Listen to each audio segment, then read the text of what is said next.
Hey, if you could have a roadmap that basically tells you what you need to do during a production week, do you think that you'd be more consistent with your publishing schedule? If you said yes, then perfect, because today in this video, I am sharing my entire workflow that I basically follow to make sure I get videos out on a weekly basis. Now, this is not going to be a one size fits all type of thing. This is more of guidance, and you can apply this to your own life and you can tweak it to however you need it so that it can suit your day-to-day needs. But use my entire workflow as a foundation. My first tip for you is to create a system. Now, what is my system? My system changes a lot. I like to change it maybe every other month, but according to what my life is right now, I have themes for each day. Now, on Mondays, those are typically my computer days, and that's when I do my most research, and that's when I script. I like to script and research at the same time because if I want to provide as much value as possible for you, then I want to make sure that I have my facts right. I want to make sure that if there's any additional tips that I can add in there, that they're in the video. So I typically will go off the dome at first, and then I'll have laid out my tips or the process that I want to share. And if there's anything additional that I do want to share, such as factual information, statistics, or if there's like settings that I don't know about, but I would love for you to know, and maybe it'll help me to learn as well, then I will go ahead and do that research and incorporate those facts into my script. So Mondays are typically research and script days, but usually I'm going off the dome because all the knowledge for me that I want to share is in here. But I know I can imagine as I grow, then I'll want to do additional research for that. I also make sure that the video ideas that I put out there are good ideas. I want to confirm that they have been done before, that it gets views, that it's either trending or it's something that a lot of people have been researching lately. So those are typically done on Mondays during my research phase. Tuesdays are typically when I film. So I don't like filming on Mondays because Mondays are more for computer days. I don't like to pressure myself to get ready and to film and to, move my equipment around. So Mondays are more of like a relaxed day for me because I'm doing just computer work and I can lazy button it. As for Tuesdays, I'm more mentally prepared for the process because sometimes it can be a bit draining just having to move things around, tripping over cords and charging everything beforehand. And it's just a lot of work when it goes into filming. So typically Tuesdays will be my filming day, which today it is Tuesday and I'm filming right now. Wednesdays used to be my editing days, Wednesday and Thursday. So Wednesdays I will do the basic edits. So I'm trimming everything down. I'm making sure that I'm getting the ums, the pauses, all that stuff out of my videos. And then Thursdays I will typically add in all of the extra stuff. So special effects, text, font styles, my end credits, subscribe to my channel, stuff like that. So I'll add in all of the characteristic stuff, the stuff that brings personality to my videos. Now, I will say full transparency, I currently now have a video editor, and my video editor started off with just trimming. So I would go ahead and send the video in, and he will go ahead and trim everything out for me. And then after that, I would go ahead and pick up all of the extra like pizzazz. But as I started to get more busy throughout the days, I have basically created like this brand guideline, and now he takes on most of the editing. And if I need to add in small things, then I will. But for the most part, I let him handle it. So full transparency, I now have a video editor, and it has freed up so much of my time. What used to be Fridays for me was my SEO days, which are now Thursdays for me. So I have Monday for research and scripting, Tuesday for filming, Wednesday and Thursday were my filming days, and then Fridays were my SEO days. But now that I have a video editor, my Fridays are now my Thursdays. But if we're sticking with you editing your videos, then we'll do the Monday for research and scripting, Tuesday for filming, and then Wednesday, Thursday for editing, and then Friday are the SEO days. And so what do I mean by that? So a few things happen on SEO days. I create my thumbnail. I make sure I have a keyword-rich description, keyword-rich or keyword-based title. I also make sure I have the right tags in place. So I will use vidIQ, which is a monthly subscription service where you can actually look up all these keywords and tags and look for video ideas. But I use vidIQ to basically pull tags that I will add into my uploads. And then typically those SEO days include all of that plus uploading. So what I like to do is I try my best to stay ahead of time. And so when I upload, I typically have the schedule because I'm scheduling for the next week. So that's like a perfect week. But if it's like in a time crunch and I'm doing everything the same week, then I will do all the SEO work on Friday, and then I will go ahead and upload it on Friday as well. But in a perfect week, let's say I already have a video scheduled for that week. After I've gone through the process, I will go ahead and upload that video the following week. So that is a perfect schedule for me. And I'm trying to get to that point, which is why I'm bulk filming right now. So we're gonna go ahead and recap. We have Mondays as the research and scripting days, Tuesdays as your filming days, Wednesdays and Thursdays as your editing days, and then Fridays as your SEO, thumbnail, scheduling / upload days. We're gonna talk about pre-filming. The pre-production process, super important, because you wanna make filming, the production process, you actually getting in front of the camera, as easy as possible. And the only way you can really do that is if you know what you're talking about. So first, you want to get a very good video idea. Getting your video idea is super important, pre-production obviously, but you want to have one objective for your video. You don't want to have multiple ideas going on in your video because it can be a little bit too much and overwhelming, and also it may not resonate with an audience at all. So you want to have an objective for your video, and to confirm your video idea, all you have to do is search that video idea on YouTube and see if people have made videos similar to that and if they have a lot of views or not. If not, then I would move on to the next idea. But pretty much you want to get a really good video idea. You can source it by either using YouTube autofill, you can use vidIQ, you can take ideas from other creators that have a lot of views on that specific topic, and then you can create a script on it. Now, pre-production process, you want to make sure you have either a script or an outline to go off of. You want an organized video,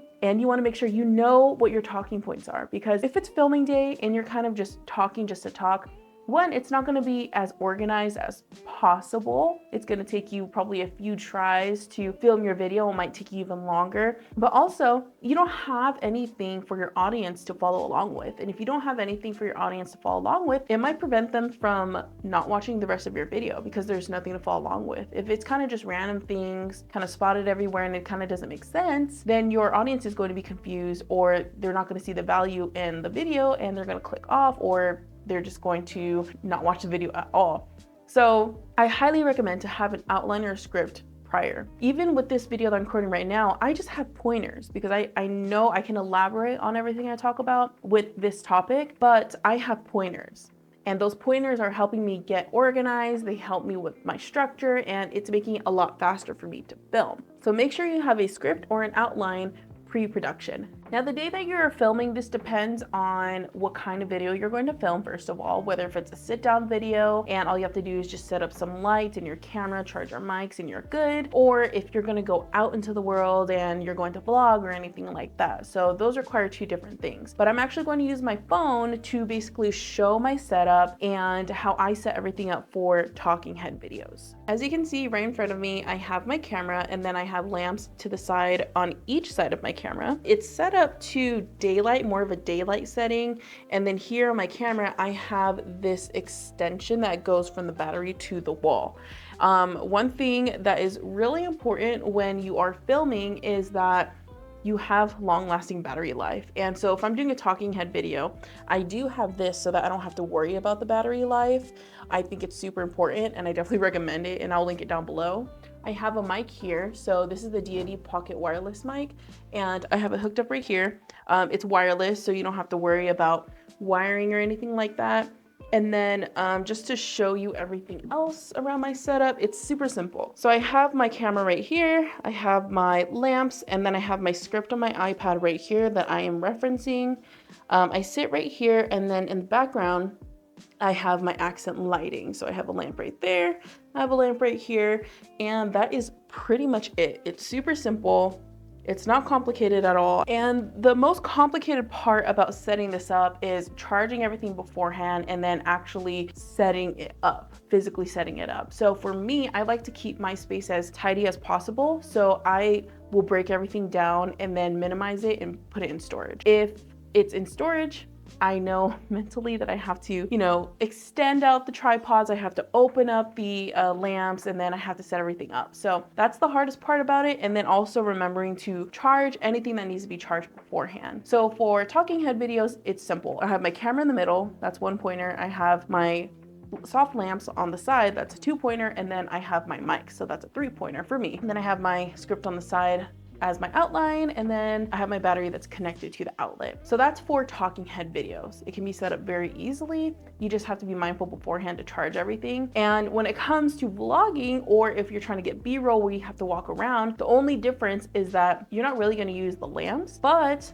you will need a battery charged. And for the most part, the batteries don't last forever, so you want to get backup batteries. And when you're traveling around, you just want to make sure everything is charged beforehand. And that's the most important part when it comes to your production day. So set everything up. I like to set everything up the morning of, so that once I'm done getting ready and stuff like that, it's easy for me to just ease into filming. I have my script ready. I don't have to worry about thinking of things off the top of my head, and then I'm ready to film. When it comes to editing, I try to create a system even around editing. I'm a very system-based person, so once I figure out my system, I'm able to speed things up and also remain as consistent as possible. So when it comes to editing, like I said at the beginning of the video, I had Wednesdays as the days I trimmed everything down, removed the ums, the buts, the pauses, everything that I don't want in the video was all deleted, and then I just had the base of my video. And then on Thursdays, I would go ahead and add in all of the extra stuff, the quirky edits, the music, all the fun stuff. So I add personality to my video. So create a system for you that works. That worked for me, is trimming everything out and then adding in all of the fun stuff. And it made Thursdays for me a lot of fun. I really resented Wednesdays. I hated having to watch my mistakes and having to watch myself redo it over and over and over again and getting frustrated with that. But then when I went to edit the personality stuff, it was a lot of fun. So figure out the system that works best for you when you're editing and stay consistent with it. Don't try to overcomplicate it. You don't have to add in motion graphics. You don't have to add in all these extra like zooms and stuff like that. All you need is your main video, B-roll, even stock videos, and a little bit of music. You can add text here and there, but keep it as simple as possible. Now, the after publish process. So this can look different for everyone, but what I typically do is once I've scheduled my content, I will go ahead and actually sometimes I'll do this while I'm creating my thumbnail. While I'm creating my thumbnail or after I've scheduled my video, I will go ahead and use Canva to create promo content for that video that's going to go onto my stories. So typically I'll create a vertical graphic and it will have to do with